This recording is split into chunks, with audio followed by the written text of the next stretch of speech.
लेकिन एक स्टॉक जो आज के मार्केट पे आउट परफॉर्म कर सकता है और जहां पर टेक्निकल पैरामीटर्स फंडामेंटल स्ट्रॉन्ग है, उस पर बात करते हैं आज का टुडेस ट्रेड।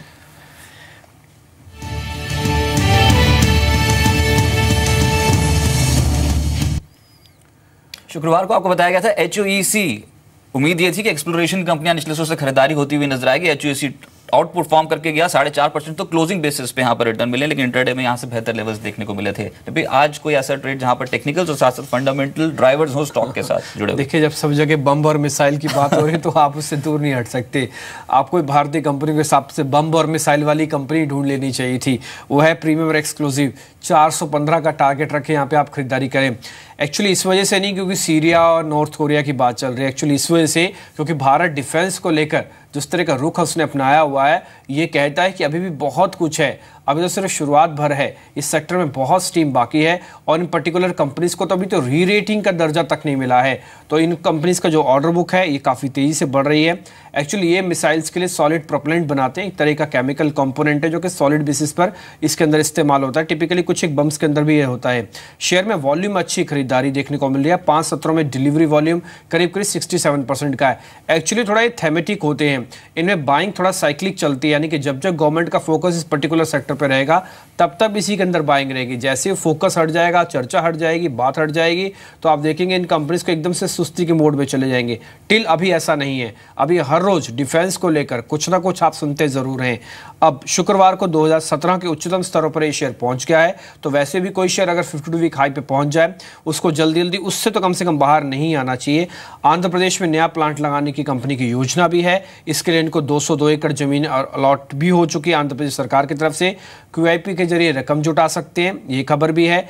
दो तरह का डेट है, लॉन्ग टर्म, शॉर्ट टर्म। जो लॉन्ग टर्म डेट है वो बेहद कम है कंपनीज पे, और म्यूचुअल फंड की जो भी होल्डिंग है वो करीब करीब 6% है कंपनी में। एक्सपेक्टेड है कि शायद होल्डिंग थोड़ा DIs की तरफ से या फिर फंड्स की तरफ से कुछ और बढ़ जाए आने वाले दिनों में। क्वार्टरली नंबर्स भी इस बार इसके अच्छे आने वाले हैं।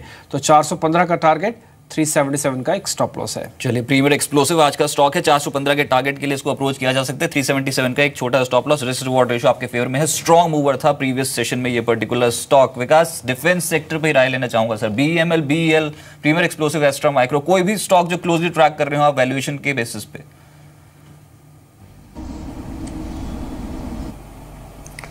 बिल्कुल रजत, अभी थोड़ी देर पहले ही जब इसकी चर्चा हो रही थी तो मैंने कहा था कि डिफेंस मुझे अच्छा लगता है। जिस तरह से ओवर द वीकेंड बांग्लादेश के साथ भी कुछ करार हुए हैं, तो जो फ्रंटलाइन कंपनीज है वहां पे भारत इलेक्ट्रॉनिक्स में मैं बहुत पॉजिटिव हूँ, और आज मैंने अपनी रिकमेंडेशन में भी उसको रिकमेंड किया है। इसके अलावा जिस स्टॉक का अभी आपने जिक्र किया, प्रीमियर एक्सप्लोसिव्स, ये पिछले 3-4 दिनों पहले मैंने किसी चैनल पे तो रिकमेंड किया था करीबन 350 के लेवल्स पे इस स्टॉक को, और वहां से एक अच्छे अपसाइड्स ऑलरेडी हो चुके हैं। और मुझे लगता है आज भी इस स्टॉक में बिल्कुल तेजी बननी चाहिए, जैसा कि आपने भी बताया है। और I would be with Premier Explosives, बाकी Bharat Electronics, Bharat Earth Movers Limited, और इवन ये जो छोटे कंपनीज है जैसे एस्ट्रा माइक्रोवेव है और वालचंद नगर इंडस्ट्रीज है, वो भी मुझे गिरावट पे खरीदारी करने के लिए ही रिकमेंड करूंगा, और मुझे लगता है उनमें भी एक अच्छे upsides over the long term देखे जा सकते हैं। ठीक है, मधुकोन प्रोजेक्ट पे भी एक खबर है कि इनकी JV को 580 करोड़ का ऑर्डर मिला है। गुरांग, टिपिकली ना ये जो छोटी इंफ्रा कंपनीज हैं इनमें आजकल न्यूज़ फ्लो पॉलिसी फ्रेमवर्क से बहुत अच्छा मिल रहा है। पहले सरकार ने आर्बिट्रेजिंग वाला फैसला लिया कि आप हार जाएंगे तो अगर आप जीत गए तो हम आपके खिलाफ नहीं जाएंगे कोर्ट कचहरी में। दूसरा, सरकार लैंड एक्विजिशंस को लेकर थोड़ा और मजबूती से वो आगे बढ़ रही है। अब नेक्स्ट चैलेंज लैंड एक्विजिशन ही होगा। थर्ड, इनमें रियल एस्टेट में काफ़ी बातें हो रही हैं। आप इन कंपनीज के वैल्यूएशन को कैसे जज कर रहे हैं? टिपिकली मधुकोन है, सिंप्लेक्स है, ARCC है, ऐसी कई कंपनीज है छोटी छोटी।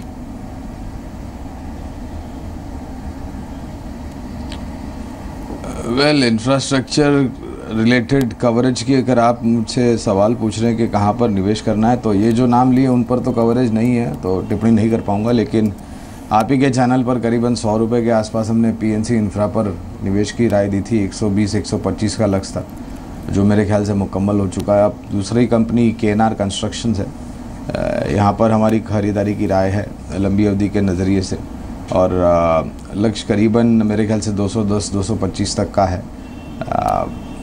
अनफॉर्चुनेटली इसके अलावा और कोई विशेष कंपनी इंफ्रास्ट्रक्चर रिलेटेड स्पेस में नहीं है। लेकिन रियल एस्टेट सेगमेंट की जो आप बात कर रहे हैं, तो वहाँ पर गोदरेज प्रॉपर्टीज़, महिंद्रा लाइफस्पेस, ओबरॉय रियलिटी, शोभा लिमिटेड, प्रेस्टीज एस्टेट्स, लेकिन ये सभी कंपनियों में हमने पिछले हफ्ते अच्छी हरकत ऊपर की तरफ आती हुई दिखी थी। तो निवेश है तो बनाए रखें, और अगर नया निवेश करना है तो थोड़ा करेक्शन का इंतजार करें। लेकिन ये रियल एस्टेट सेक्टर ही कहीं ना कहीं फोकस में है, जैसे भी गौरांग बात कर रहे थे, अफोर्डेबल हाउसिंग को जिस तरीके से बढ़ावा दिया सरकार ने, और ये जो स्कीम है 25 लाख सस्ते घर बनाए जाएंगे क्रेडाई के, तो ये तो एक बूस्टर डोज हो सकता है इस पूरे सेक्टर के लिए। और बैंक भी अब तो टाई अप्स करने शुरू कर दिया बैंकों ने। असल में हाउसिंग फॉर ऑल सरकार की स्कीम है जो कि उनको पूरा करना है, और उसको लेकर सरकार को ये बात अच्छी तरह से समझ में आ रही है कि पर्टिकुलर आप 3-4 स्कीम्स पे अच्छा फोकस करें। एक तो जॉब जनरेशन के पॉइंट ऑफ व्यू से, और दूसरा ये कई और सेक्टर को भी रब ऑफ इफेक्ट देता है। आप सीमेंट, स्टील और भी कई कंस्ट्रक्शन एक्टिविटी से जुड़ी हुई कंपनीज हैं, उन सबको इससे फायदा मिलता है। दूसरा, एक तरह के आप एक जो बिल्डर्स की लॉबी होती है उसको भी तोड़ते हैं जब आप अफोर्डेबल हाउसिंग को लेके आते हैं, तो इससे मल्टीपर्पस ऑब्जेक्टिव पूरे होते हैं सरकार के। वैसे भी ये बेसिक चीज़ों में से एक है, रोटी कपड़ा और मकान। सरकार टिपिकली 2 चीज़ों पे बहुत अच्छा काम कर चुकी है, लेकिन ये भी हाउसिंग अभी थोड़ा सा चैलेंज था गवर्नमेंट के लिए। और शायद पूरी तरह से 2019 के चुनाव आप 4-5 बड़े कोर इश्यूज पे घूमते हुए देखेंगे, और उसमें हाउसिंग भी हो सकता है। इसलिए सरकार जो कर रही है, जो पिछले किया है और आगे करने वाली है, उसमें किसी तरह का कोई भी आप देखेंगे एक लैक लस्टर मूवमेंट नहीं दिखेगा। हर रोज हर दिन कहीं ना कहीं आपको हाउसिंग को लेकर, खासकर अफोर्डेबल हाउसिंग को लेकर कुछ ना कुछ खबर जरूर आती है। विकास, इसमें कोई एक शेयर आपको पसंद है? पर्टिकुलरली कई कंपनीज हैं, अंसल, एपीआई, पार्श्वनाथ, हालांकि ज़्यादातर कंपनीज में डेट या अपनी अपनी वजह से थोड़ा मुश्किल में है, लेकिन फिर भी कुछ अच्छी कंपनीज हैं आपको पसंद है इसमें?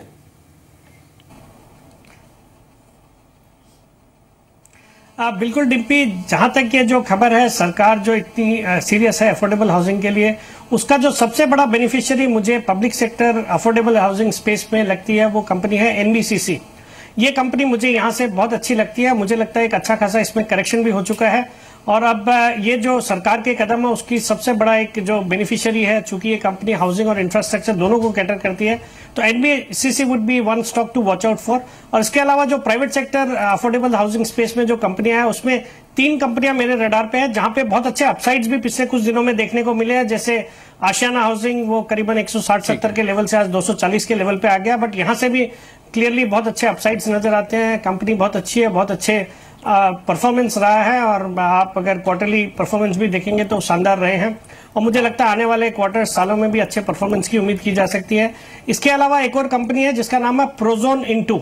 ये कंपनी में भी पिछले कुछ दिनों में एक अच्छी बढ़त देखी जा रही है, और इस स्टॉक में एक बाजार के दिग्गज निवेशक ने भी रिसेंटली निवेश किया, वो भी एक बहुत ही पॉजिटिव ट्रिगर है, और कंपनी का परफॉर्मेंस भी अच्छा है। और मुझे लगता है अफोर्डेबल हाउसिंग पे जो सरकार का फोकस है, उसकी एक मेजर बेनिफिशियरी ये कंपनी भी हो सकती है। तो I would recommend these kind of stocks to keep on your radar.